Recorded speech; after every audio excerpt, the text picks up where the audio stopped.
अस्सलाम वालेकुम मेरे प्यारे अजीज दोस्तों, बहनों और भाइयों।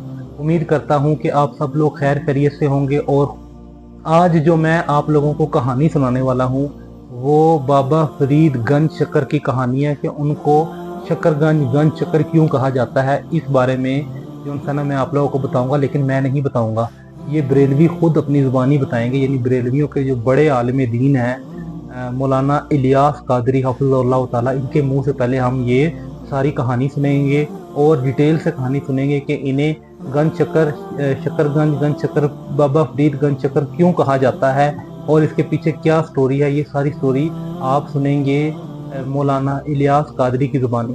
और होगा क्या, मैं ये पूरी कहानी सुनाने के बाद फिर मैं आप लोगों को इसका जवाब सुनाऊंगा, लेकिन जवाब मैं सुनाऊंगा एक्सपर्ट से। Expert mean engineer Mohammad Ali Mirza साहब से। तो मेरे प्यारे अजीज़ दोस्तों, बहनों और भाइयों, आपको ये कहानी पूरी सुननी पड़ेगी। इतनी लंबी कहानी नहीं होगी, छोटी सी कहानी होगी, लेकिन होगी इन्हीं की ज़ुबानी, मौलाना इलियास कादरी हफ़िज़हुल्लाह ताला की ज़ुबानी। तो मेरे प्यारे अजीज़ दोस्तों, बहनों और भाइयों, ये सुने कहानी। हज़रत शेख फरीदुल हक वद्दीन गंज शक्कर रज़ी अल्लाह अन्हु को एक मरतबा 80 फाके हो चुके थे। 80 टाइम का खाना आपने नहीं खाया था। नफ्स भूखा था, अलजू अलजू, हाय भूख पुकार रहा था।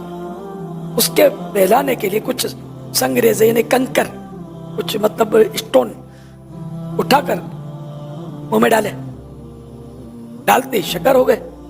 जो कंकर मुंह में डालते शक्कर हो जाता। इसी वजह से आप रहमतुल्लाह अलैह गंज शक्कर मशहूर हुए। बाबा फरीदुद्दीन रहमतुल्लाह ताला अलैह को बचपन से शक्कर बहुत पसंद थी। वालिदा मोहतरमा ने पहली बार जब आपको नमाज की तलकीन की तो फरमाया, बेटा नमाज पढ़ा करो, अल्लाह पाक राजी होता है और इबादत करने वाले बंदों को इनामात से नवाजता है, प्राइज अता करता है। तुम नमाज पढ़ोगे तो तुम्हें शक्कर पिला करेगी। आप रहमतुल्लाह अलैह जब नमाज अदा फरमाते तो अम्मी जान आपके मुसल्ले के नीचे शक्कर की एक पुड़िया रख दिया करती। आप पाबंदी से नमाज अदा फरमाते और नमाज के बाद शक्कर की सूरत में अपनी दिली मुराद की तकमील का नज़ारा अपनी आंखों से मुलादा फरमाते। ये खूबसूरत अल्फाज है। बहरहाल के शक्कर मिल जाती तो वो इनके ख्वाहिश पूरी हो जाती। एक दिन आपकी वालिदा मोहतरमा मसरूफियात के बाइस जाए नमाज के नीचे शक्कर रखना भूल गई। आप नमाज से फारिग हुए। अम्मी जान ने पूछा, बेटा शक्कर मिली? सादतमंद बेटे ने अर्ज की, जी हाँ, मुझे हर नमाज के बाद शक्कर मिल जाती है। ये सुनते ही आप जनाब की वालिदा मोहतरमा अश्कबार हो गई, आंखों में आंसू आ गए और इस गैबी मदद पर दिल में अल्लाह पाक का शुक्र अदा। तो देखा मेरे प्यारे अजीज दोस्तों, बहनों और भाइयों, आप लोगों ने ये पूरी कहानी सुन ली होगी कि इनका नाम शक्करगंज कैसे डला और पूरी कहानी यानी जो मौलाना इलियास कादरी ने सुनाई है। अब मैं आप लोगों को इंजीनियर मोहम्मद अली मिर्ज़ा साहब की वीडियो तो दिखा देता हूँ, लेकिन उससे पहले आप लोगों को ये बता दूँ कि आप लोग क्या ये सोच सकते हैं कि ऐसा कोई वाक़या कुरान और हदीस में रिपोर्ट नहीं हुआ? क्या ये आप ऐसे सोच सकते हैं कि हम बाबों के या बुज़ुर्गों के गुस्ताख हैं? हम बाबों या बुज़ुर्गों के गुस्ताख नहीं हैं। हम कहते हैं उनसे जो आपने कहानियाँ अटैच की हुई हैं वो डिलीट करें, जो कि उनकी किताबों में गलत लिखी हुई हैं। होंगे अल्लाह के वली, अल्लाह की इबादत करने वाले ज़रूर होंगे, लेकिन ये कहानियाँ झूठ लिखी हुई हैं। अब हम इंजीनियर मोहम्मद अली मिर्ज़ा साहब का जवाब किसी शख्स का बुजुर्ग होना लोगों की नजरों में है ना। अगर कोई कहता है कि पुराना हो गया तो बुजुर्ग है, तो अशरफ थानवी बुजुर्ग नहीं है। तो बरेलवी तो कहते हैं अशरफ थानवी काफिर है। आला हज़रत का फतवा है उसामुल अरमैन में। तो खुद बुजुर्गों को काफिर तो बरेलवी खुद कहते हैं, लेकिन अपनों को नहीं, दूसरों को। तो जब आपके बुजुर्गों को बुरा कहता है तो आप बुरा ना माना करें। उस वक्त ही आपको ख्याल आता है कि बुजुर्ग सांझे होते हैं, कहते हैं मामा सांझियां होंगी ने, बुजुर्ग सांझे होते हैं। तो बात ये कि बुजुर्ग है ही नहीं है कुरान और सुन्नत की रोशनी में। हाँ, अब आप मुझे कह सकते हैं कि आप किस तरह कह रहे हैं बुजुर्ग नहीं है, हो सकता है हो। हम कहते हैं जो हो सकता है हो और हो सकता है ना हो। तो यही चीज काफी है कि उनकी बुनियाद के ऊपर किसी के साथ लड़ाई नहीं जा सकता। जो बुजुर्ग डेफिनेटली है वो सहाबा और अहले बैत है, या वो बुजुर्ग जिनकी किताबें हैं सर, जिनकी तालीमात थी ना, आज वो बुजुर्ग देखें हमारे टेबल पे कितनी एहतराम से उनको रखा हुआ है। हमसे ज्यादा कौन बुजुर्गों का एहतराम करता है? तो अली अजमेरी हो, मोइनुद्दीन चिश्ती हो और जितने जितने बुजुर्ग, ये लोगों ने डिक्लेयर किया ना बुजुर्ग। कुरान और सुन्नत में कहीं आया नहीं। ऐसे तो नहीं होता। किसी बुजुर्ग को जज करने का तरीका है कि उसकी जो किताब है ना उसमें उसकी तालीमात लिखी भी होंगी, वरना तो कोई शख्स नहीं है ना, उसका तारुफ तो कोई नहीं है। आप पाकिस्तान में जेल में आपको एक मजार दिखाता हूं, पूरी जिंदगी वो नंगा यहां फिरता रहा। जब मर गया लोगों ने उसका मजार बनाया, सैकड़ों औरतें वहां जाती हैं मजार पे। तो 1000 साल बाद तो ये भी कोई ना कोई बाबा होगा। तो फिर उस वक्त जब कोई उस जमाने का इंजीनियर कहेगा कि यार क्या दलील है, दलील पेश करो।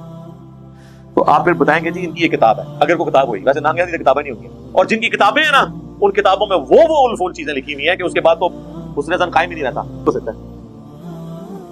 ہاں جن کی اتھینٹسٹی کر دی قرآن نے، جس طرح عیسیٰ ابن مریم کو اللہ تعالیٰ نے کہہ دیا وجیہا فی الدنیا والآخرہ، اب پوری انسانیت بھی اکٹھی ہو کے کہنا کہ حضرت عیسیٰ ابن مریم کی تعلیمات غلط نہیں ہے، وہ خود غلط ہے، ہم نہیں مانیں گے، کیونکہ ان کے پیچھے قرآن اور سنت کھڑے، ان کو ویریفائی کر۔ اب انبیاء کے صحابہ تابعین کے بعد قیامت تک آنے والے جو لوگ ہیں نا، بعد کے لوگ، ان کے بارے میں کوئی کیسے ڈیفائن کر سکتا ہے کہ بزرگ ہے یا نہیں؟ لیکن ان تمام چیزوں کے باوجود کسی بزرگ جو مر چکا ہے اسے گالی گلوچ آپ نہ دیں، رہ گئی غلطی وہ آپ ڈنکے کی چوٹ پہ ہائی لائٹ کریں گے۔ کیا کا دین کیا ہے اور بابوں کا دین کیا ہے؟ میرا بابوں سے کوئی ذاتی جھگڑا نہیں ہے، ہم چونکہ نبیوں کے دین کے سپاہی ہیں، ہم کسی بابے کو اجازت نہیں دیں گے کہ وہ اس شخصیت کے دین کو ملائن کرنے کی کوشش کرے جس کو اللہ نے ہمارا رہنما بنا کے بھیجا ہے۔ باقی تو ہم سب فالوور ہیں، بابا بھی فالوور ہے، صحابی بھی فالوور ہے، اہل بیت بھی فالوور ہیں، امام جو ہے وہ محمد رسول اللہ ہے صلی اللہ علیہ وسلم۔ ہم کسی شخص کو یہ اجازت نہیں دیں گے کہ وہ رسول اللہ کے دین کو ٹیمپر کرنے کی کوشش کرے، کیونکہ کوئی شخص ہم پہ اگر دھونس ڈالتا ہے تو کس کی دھونس ڈالتا ہے؟ کوئی بڑا بزرگ دھونس کس چیز کی ڈالتا ہے کہ میں تمہارا دینی پیشوا ہوں، تم میری بات مانو۔ لیکن تم اگر دینی پیشوا ایسے ہو کہ تم وہ دین بتا رہے ہو کہ جس دین کے اوپر تم نے عزت اویل کی، اس دین کو ہم تک پہنچانے والی شخصیت تو بالکل کوئی اور بات کرتی ہے، تو تیری عزت میں کیوں کروں؟ تیری عزت تو اس دن تک تھی جس دن تک تو نبی علیہ السلام کا دین ہم تک پہنچا رہا تھا۔ جب تو نے اپنا سیلف میڈ دین ہمیں پہنچایا تو تیری عزت بھی ختم، تو غدار ہے۔ اور غدار جو ہوتے ہیں نا کسی بھی نیشن میں، ان کی سزا کیا ہوتی ہے؟ علمی قتل۔ علمی قتل یہ ہے کہ ان کی چیزیں، ان کی انجینئرنگ کرنی شروع کریں کہ یہ بابا یہ کہہ رہا ہے، قرآن یہ کہہ رہا ہے، یہ دعویٰ کر رہا ہے، حدیث یہ کہہ رہی ہے، یہ یوں ہو رہا ہے، یہ علمی قتل ہے۔ اور میں آپ کو بتاؤں، فزیکل قتل کیا ہوا بندے کے تو چانس ہیں کہ اسے دجال کبھی زندہ کر لے تھوڑی دیر کے لیے۔ علمی طور پہ جو قتل ہو جائے نا، ٹھیک ہے نا، وہ قرآن میں بھی آیا سورہ انفال میں کہ جو ہلاک ہوا دلیل سے ہلاک ہوا، اور جو زندہ ہوا دلیل سے زندہ ہوا۔ سر جو دلیل سے زندہ ہوتا ہے اسے مر کے بھی موت نہیں آتی، اور جو علم سے ہلاک ہوتا ہے وہ زندہ چلتے پھرتے ہوئے بھی ایک زندہ لاش ہوتا ہے، کیونکہ اس کے بعد علمی دلائل نہیں ہوتے۔ یہ زندہ لاشیں ہیں نا، آج ان کا مذاق اڑا رہے ہیں۔ دیکھیں وہ بچے جو کل تک ان کے سامنے اونچا سانس نہیں لیتے تھے، آج ان کا مذاق اڑا رہے ہیں۔ اس سے بڑی ذلت انہوں نے زندگی میں کبھی سوچی تھی؟ تو یہ علمی لاشیں جو آپ کو نظر آ رہی ہیں، بلکہ غیر علمی لاشیں، جتنے گمراہ فرقے ہیں آپ ان کے اندر کامن چیز دیکھیں گے، وہ نبیوں کو نکال کے اللہ تک پہنچنے کی کوشش کرتے ہیں۔ ظاہر ہے جب نبیوں کو نکالیں گے تو گیپ تو فیل کرنا ہوگا نا، وہ بابے ڈال لیتے ہیں نیچے، اور میری ذمہ داری ہے کہ میں بابے پکڑ کے نکالوں۔ بابے نکلتے ہیں تو پھر اس کی تعلیمات آ جاتی ہیں جس کی قبر مدینے میں ہے۔ ڈاکٹرائن کے طور پہ کرامات کو ماننا ضروری ہے کہ کرامت ایگزسٹ کرتی ہے، معجزہ ایگزسٹ کرتا ہے، اس سے تو کسی کو انکار نہیں ہے۔ ہم کہانیوں کے خلاف ہیں، کیوں؟ کہانیاں ثابت بھی ہونی چاہیے۔ آپ پھر ایسی کہانیاں کراتے ہیں کہ جن کا پریکٹیکلی پروف کوئی نہیں ہوتا، الٹا اسلام کی دشمنی کا باعث وہ بن جاتا ہے۔ تو سنا میرے پیارے عزیز دوستوں، بہنوں اور بھائیوں، آپ لوگوں نے پورا جواب سنا ہوگا۔ میری ویڈیو اگر آپ کو اچھی لگ رہی ہے تو مجھے اپریشیٹ ضرور کیجیے گا، میں ایسی مزید ویڈیوز آپ لوگوں کے لیے لے کر آتا رہوں گا۔ جزاکم اللہ خیرہ۔